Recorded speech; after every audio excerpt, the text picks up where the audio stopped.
DNC Tamil நேயர்களுக்கு வணக்கம். நான் சாய்நாத். இன்றைக்கி ஃபினான்ஷியல் சீரீஸில் வில் ரைட்டிங் அப்படிங்கிறது எந்த அளவுக்கு அவசியம் அப்படின்றத பற்றி விரிவாக பேசுறதுக்காக Manimantri financial service founder S Gopi இணைந்திருக்கிறார். வணக்கம். வணக்கம்.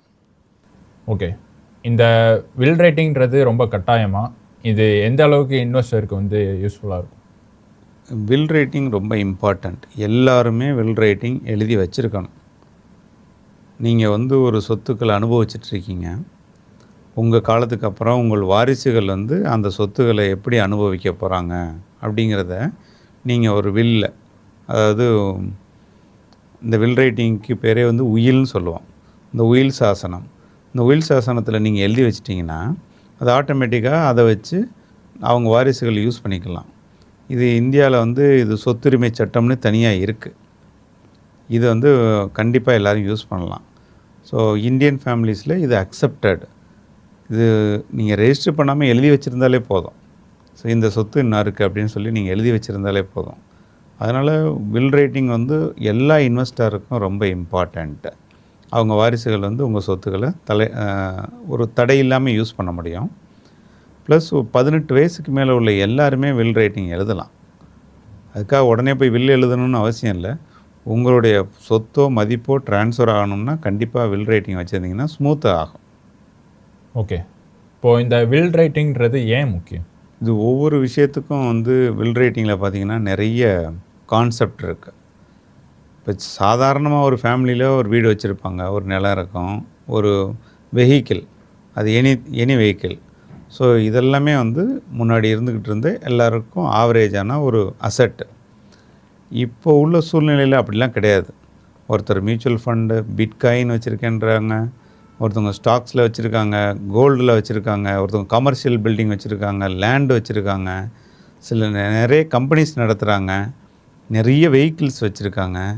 இதெல்லாமே ஸ்மூத்தாக ட்ரான்ஸ்ஃபர் ஆகணும். இது அப்படியே ரொம்ப எப்படின்னா ஒரு நாமினி போட்டுட்டோன்னா கிடச்சிரும் அப்படின்றதெல்லாம் கிடையாது.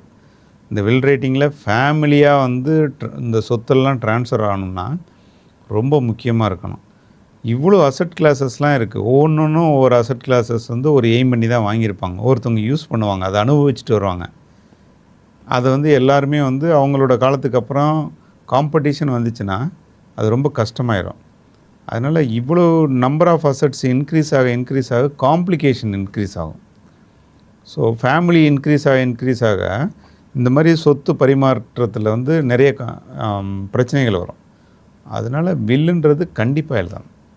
ஓகே, இப்போது இந்த உயிரெலாம் எழுதாமல் ஒருத்தர் இறந்துட்டாங்க அப்படின்றபோது அதுக்கப்புறம் வர வாரிசுகளுக்கு என்ன பிரச்சனை வரும்? இது நல்ல கொஸ்டின். இப்போ ஏன்னா உயில் எழுதலை அப்படின்றதுனா நீங்கள் அனுபவிச்சுட்டே இருப்பீங்க சொத்துக்களை. நீங்கள் இருக்கும்போது எந்த சொத்து வேணாலும் யாருக்கு வேணாலும் எழுதி வைக்கலாம். அதோட காம்ப்ளிகேஷனை நீங்கள் இருக்கையிலே பார்த்துருவீங்க. ஒரு இன்வெஸ்டர் அவங்க காலத்துக்கு அப்புறம் அவங்களோட சொத்துக்கள் பரிமாறுறதில் இந்த மாதிரி ஒரு விஷயம் இல்லைன்னா, இது நார்மல் ஒரு சுமூகமான குடும்ப சூழ்நிலையில் எல்லாருமே சந்தோஷமாக ஹாப்பியாக வெல்த்தியாக இருக்காங்க, யார்கிட்டையும் எந்த ஒரு மிஸ் அண்டர்ஸ்டாண்டிங் இல்லை அப்படின்னா கூட அந்த குடும்பத்துலேயுமே இந்த மாதிரி உயில் இல்லைன்னா ஃபஸ்ட்டு சொத்துக்களை பகிர்வது, எனக்கு இந்த சொத்து, யார் இந்த சொத்தை எடுத்துக்கிறது அப்படிங்கிறதுல நிறைய மனக்குழப்பமெல்லாம் வரும். ஸ்மூத்தான ஃபேமிலி தான், பட் உடனே கன்வீன்ஸ் ஆகாது. இது இல்லாமல் லீகலாக டாக்குமெண்டேஷன்ஸ் நிறையவே இருக்கும். ஒரு உயில் இருந்ததுன்னா எல்லா டாக்குமெண்டேஷனும் ரொம்ப சிம்பிளிஃபைடாக முடிஞ்சிடும். இது ஒரு கோர்ட்டுக்கு போய் அதுக்கப்புறம் அவங்க சர்டிஃபிகேட் வாங்கி வாரிசுகளை பிரிக்கிறது, இதெல்லாமே ஒரு உயில் இருந்துச்சுன்னா அதை பேஸ் பண்ணி ரொம்ப குயிக்காக முடிச்சுக்க முடியும். அதுக்கு நமக்கு ரொம்ப டைம் எடுக்காது. சில சொத்துக்களை பயன்படுத்தவே முடியாது.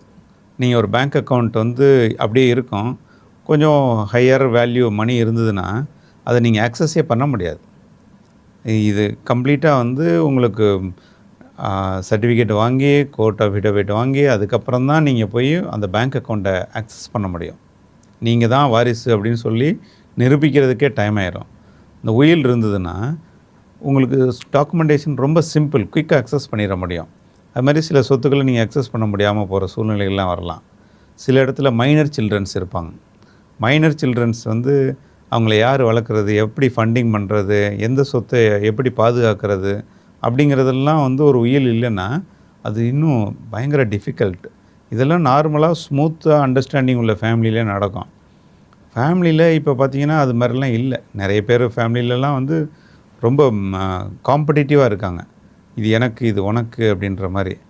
அந்த மாதிரி சூழ்நிலையில் உயில் எழுதாமல் விட்டுருந்தாங்கன்னு வச்சுக்கோங்க, ஃபஸ்ட்டு பெரிய ட்ரபிள் வரும். ஸோ இதை நான் தான் பண்ணுவேன், சொத்தை பகிரவே முடியாது, பயங்கர காம்படிஷனாக இருக்கும். பணப்பிரச்சனைகள், நான் செலவு பண்ண மாட்டேன், நீ செலவு பண்ண மாட்டேன், இது எனக்கு அப்படின்னு இருக்கும். குடும்பத்தில் சொந்த பந்தமே போயிடும். உறவுகள், குடும்ப உறவே வந்து பகையாக மாறிடும் இந்த ஒரு காம்படிஷனில். இதில் இந்த குழந்தைகள் அந்த மாதிரி சின்ன வயசில் உள்ளவங்களுக்கு யார் அதை ஹேண்டில் பண்ணணும், எவ்வளோ பணம் செலவாகும், இந்த சொத்தை எப்படி வந்து குழந்தைகளுக்கு மாற்றி கொடுக்கறது, இது ரொம்ப டிஃபிகல்ட்டு. இந்த கேஸ் மாதிரிலாம் போயிடுச்சுன்னு வச்சுக்கோங்க, உயில் இல்லாமல் நீங்கள் கோர்ட் லெவலுக்கு போயிட்டீங்கன்னா, நல்ல குடும்ப சூழ்நிலை இல்லைன்னா இந்த கேஸுன்றது முடிவுக்கே வராது, போய்கிட்டே இருக்கும். ஸோ எவ்வளோ நாள் எடுக்கும்னே தெரியாது. அதனால் உயில் இல்லாமல் மட்டும் இருக்கவே கூடாது. நீங்கள் எந்த அளவுக்கு சொத்து சேர்க்க ஆரம்பிக்கிறீங்களோ அதை பாதுகாக்கிறதுக்கும் பகிர்றதுக்கும் ஒரு வழிவகைகளை நீங்கள் வந்து அப்போவே செஞ்சுக்கிட்டே வரலாம். அதுக்கு முக்கியமாக உங்களுக்கு ஹெல்ப் பண்ணுறது இந்த உயில் தான். ஸோ வில் டாக்குமெண்ட் வந்து ரொம்ப இம்பார்ட்டண்ட். ஓகே, ஒரு தனிநபர் உயில் எழுத என்னென்னலாம் தயார் செய்ய வேணும்? ஒரு இண்டிவிஜுவல் வில் ரைட்டிங் எழுதுகிறாங்கன்னா அவங்க வந்து ஒரு 18 இயர்ஸ் அண்ட் அபவ் இருக்கணும். ஃபஸ்ட்டு மென்டலி கொஞ்சம் கிளியராக இருக்கணும். ஸோ உடல்நிலை சரியில்லை, ஒரு மனநிலை சரியில்லை, அந்த மாதிரி ஒரு சூழ்நிலையில் உயில் எழுதவே கூடாது. அதனால் நல்ல குட் மைண்டடாக இருக்கும்போது, ஹெல்த்தியாக இருக்கும்போது அந்த உயில் தயார் பண்ணுறது பெட்டராக இருக்கும். அவங்களோட அசட்ஸு, சொத்து என்னென்ன இருக்கோ அதை பூரா லிஸ்ட் பண்ணி வச்சுக்கணும். ஸோ இந்த மாதிரி லிஸ்ட் பண்ணினா தான் எந்த சொத்தை எப்படி பகிர்றது அப்படின்றது ஃபஸ்ட்டு அவங்களுக்கு தெரியும். இந்த மாதிரி சொத்து எல்லாமே வந்து சுய சொத்துக்கள், அது சுய சம்பாத்தியமான சொத்துக்கள் இருக்கு இல்லையா, அதுக்கு அவங்க எவ்வளோ வேணாலும் உயில் எழுதிக்கலாம், எப்படி வேணாலும் எழுதலாம். பரம்பரை சொத்துக்களாக இருந்துச்சுன்னா இவருடைய பங்குக்கு உள்ள பங்கு மட்டும்தான் உயில் டாக்குமெண்ட்ஸில் கொண்டு வர முடியும். இது அடுத்து. இது இல்லாமல் உயில் எழுதுறதுக்கு 2 சாட்சிகள் தயார் பண்ணணும். ஸோ அவருக்கு ரொம்ப நெருக்கமான ஒரு ஃபேமிலி மெம்பர்ஸு ஆர் ரொம்ப ஃப்ரெண்ட்ஸு ரிலேட்டடாக உள்ளவங்க, நெய்பர்ஸாக உள்ளவங்க, ரொம்ப நம்பிக்கையான 2 பேர் வந்து சாட்சியாக வந்து இருக்கணும். கண்டிப்பாக இவருடைய செல்ஃப் அட்டஸ்டேஷன், அது அவரோட சிக்னேச்சர் அதில் இருக்கணும். உயிலில் சிக்னேச்சர் இருந்தால் தான் அது வேலிடு. அவரோட சிக்னேச்சர்ன்றது அது எங்கேயாவது ப்ரூவ் பண்ணுற மாதிரி க்ளீனாக இருக்கணும். உங்களோட சிக்னேச்சர் கண்டிப்பாக இருக்கணும். இதில் வந்து எக்ஸிக்யூட்டர்னு ஒருத்தர் இருப்பார், அவங்கள க்ளீனாக டிஃபைன் பண்ணணும். இந்த உயிலை இவர் வந்து எக்ஸிக்யூட் பண்ணுவார் அப்படிங்கிறத ஐடென்டிஃபை பண்ணி வச்சுருக்கணும். பொதுவாக அந்த உயிலை வந்து ரெஜிஸ்டர் பண்ணிட்டா நல்லது. ரெஜிஸ்டர் பண்ணணுங்கிறது கட்டாயம் இல்லை, பட் ரெஜிஸ்டர் பண்ணிட்டா ரொம்ப சேஃபராக இருக்கும். இல்லைனா அந்த உயில் டாக்குமெண்ட்டை டூப்ளிகேட் பண்ணுறதா, இல்லை வேறு யாரும் இன்ஃப்ளூயன்ஸ் பண்ணி, ஜென்ரலாக உயில் எழுதும்போது யார் இன்ஃப்ளூயன்ஸ்லையும் எழுதக்கூடாது. அதேமாதிரி சொத்துக்களில் வந்து ஏதாவது குளறுபடி பண்ணுற மாதிரி எழுதிடக்கூடாது. ஃப்யூச்சரில் பெரிய பிரச்சனை வரும். அதனால் மோசடி பண்ணுற மாதிரியோ இல்லை யாரோட மிரட்டலுக்கும் பயந்து உயில் எழுதக்கூடாது. இதெல்லாம் நீங்கள் முக்கியமாக கவனிக்கணும். மெயினாக ரெஜிஸ்டர் பண்ணிட்டோம்னா உயில் டாக்குமெண்ட் சேஃபராக இருக்கும். உயில் எழுதிட்டோம் அப்படின்னா அடுத்தடுத்த வருஷங்கள்லாம் நம்ம வந்து இருப்போம். ஸோ உயில் எழுதிட்டா நாளைக்கே நமக்கு எதாவது ஆகிடும் அப்படின்றது கிடையாது. நம்ம இருக்கும்போது அடுத்த சொத்துக்கள் ஆட் ஆகும்போதோ இல்லை அது குறையும் போதோ இல்லை வேறு பிரச்சனைகள் வரும்போதோ என்னெல்லாம் ஆட் பண்ணலாம் அப்படிங்கிறத உயிலில் அப்டேட் பண்ணிகிட்டே இருக்கணும். அது ஒரு குறிப்பிட்ட இடைவெளியில் நீங்கள் கண்டிப்பாக அப்டேட் பண்ணணும். இதெல்லாம் முக்கியமாக நீங்கள் உயில் எழுதுறதுக்கு முன்னாடி இதெல்லாம் யோசித்து அதுபடி தான் செய்யணும். ஓகே, இப்போ இந்த வில் டாக்குமெண்ட் எழுதுறதுக்கு அந்த ஒரு தனிநபருக்கு ஏற்ற தகுதியான நபர்கள் யாரெல்லாம்? ஒரு தனி நபர் வந்து வில் ரைட்டிங் ஒரு அந்த டாக்குமெண்ட்டை ரெடி பண்ணணும் அப்படின்னா அவர் டைரெக்டாக பண்ண முடியாது. ஸோ அவர் போய் வந்து ஒரு எக்ஸ்பீரியன்ஸான ஒரு பர்சன்ட்ட கேட்கணும். அந்த பர்சன் எப்படி இருக்கணும்னா ஜென்ரலாக வந்து அட்வொகேட்ஸ். ஸோ அவங்க வந்து இதில் கொஞ்சம் அனுபவம் உள்ளவெல்லாம் இருக்கணும். அவங்கள்ட்ட போய் இந்த அட்வைஸ் கேட்கணும், இந்த டாக்குமெண்ட்ஸு சொத்தெல்லாம் எப்படி பண்ணுறது. ஏன்னா அவங்களுக்கு தான் இந்த சொத்து பகிர்மானத்தில் உள்ள லீகல் ப்ராப்ளங்களை இந்த டாக்குமெண்ட்ஸில் எப்படி கிளியராக மென்ஷன் பண்ணுன்னா நாளைக்கு பிரச்சனை வராதுன்னு தெரியும்.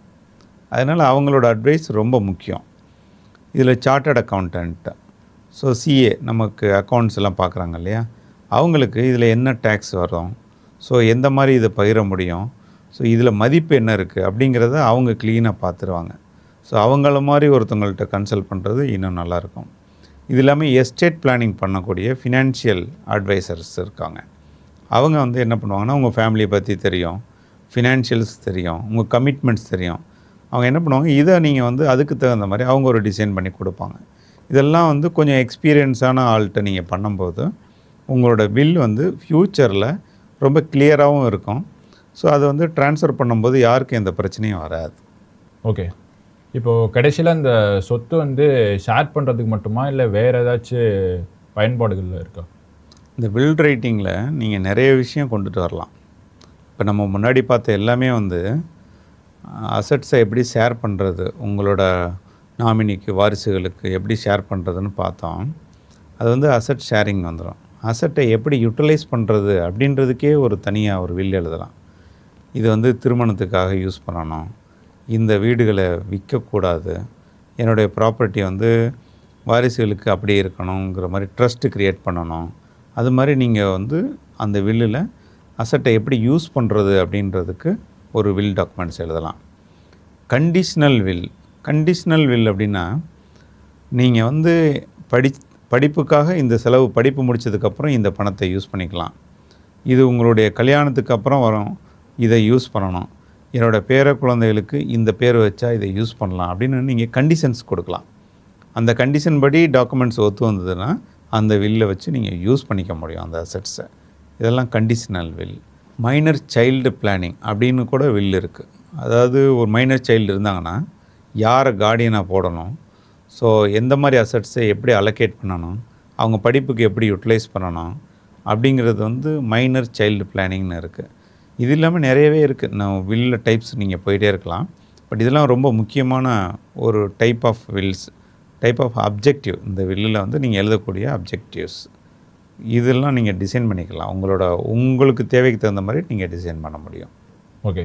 இதுவரையும் நீங்கள் பேசினதில் எக்ஸிக்யூட்டர் அப்படின்னு ஒன்று சொன்னீங்க. இந்த எக்ஸிக்யூட்டர்ன்றது யார், அவங்க என்ன பண்ணுவாங்க? ஜென்ரலாக வில் எழுதும்போது நம்ம எக்ஸிக்யூட்டரை மென்ஷன் பண்ணலாம். அது நம்ம குடும்ப உறுப்பினராகவும் இருக்கலாம், வெளியிலையும் இருக்கலாம்.